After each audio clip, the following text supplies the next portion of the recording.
Magandang umaga po. Narito na po ang magiging lagay ng panahon ngayong araw ng Miyerkules, July 31, 2024.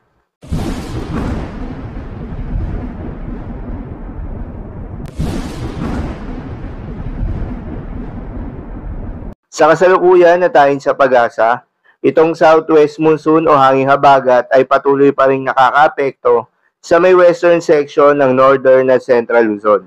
Kaya naman nasaan pa rin yung maulap na kalangitan na may kalat-kalat na mga pagulan at pagkidlat pagkulog.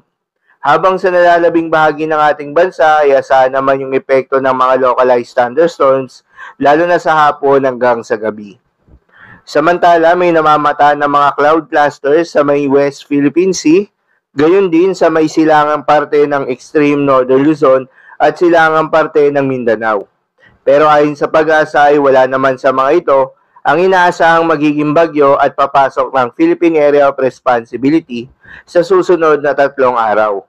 Para naman sa ating long-range forecast at ipinapakita ng forecast model na ating ginagamit, wala namang namamataan na anumang sama ng panahon na posibleng mabuo at makaapekto sa ating bansa hanggang sa susunod na 3 araw.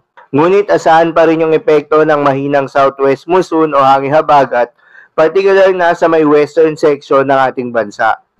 Habang sa nalalabing bahagi ng ating bansa ay asahan naman yung generally fair weather condition sa umaga hanggang sa tanghali.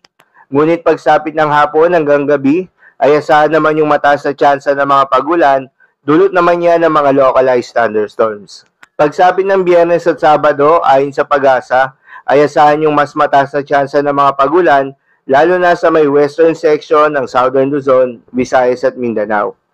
Paalala lamang po na ang mga nasabing forecast ay posible pang magbago, kaya naman patuloy lamang magantabay sa mga update na ating ilalabas at ng pag-asa. Para naman sa magiging lagay ng panahon ngayong araw ng Miyerkules, dahil pa rin sa epekto nitong southwest monsoon, asahan sa Ilocos Norte at Ilocos Sur ang maulap na kalangitan na may kalat-kalat na mga pagulan at pagkidlat pagkulog. Posible ang mga pagbaha o pagguho ng lupa dahil sa katamtaman hanggang sa kung minsan ay malakas na pagulan. Habang sa Metro Manila, Cordillera Administrative Region, La Union, Pangasinan, Zambales, Bataan, Tarlac, Pampanga at Bulacan, ay asahan naman yung bahagyang maulap hanggang sa maulap na papawirin na may kalat-kalat na mga pagulan o pagkidlat pagkulog. Dulot pa rin yan ng southwest monsoon. Posible rin na mga pagbaha o pagguho ng lupa during severe thunderstorms. At sa natitirang bahagi ng ating bansa ay asahan rin yung bahagyang maulap hanggang sa maulap na papawirin na may kalat-kalat na mga pagulan o pagkidlat pagkulog. Dulot naman yan ng mga localized thunderstorms. Posible rin na mga pagbaha o pagguho ng lupa during severe thunderstorms. Pinag-iingat pa rin po yung mga kababayan natin sa mga posibleng banta ng pagbaha o pagguho ng lupa, lalong-lalo na sa mga lugar na inuulan na noong mga nakaraang araw pa. Para naman sa magiging lagay ng mga dagat baybayin, ayon sa pag-asa ay wala namang nakataas na gale warning sa anumang seaboards ng ating bansa.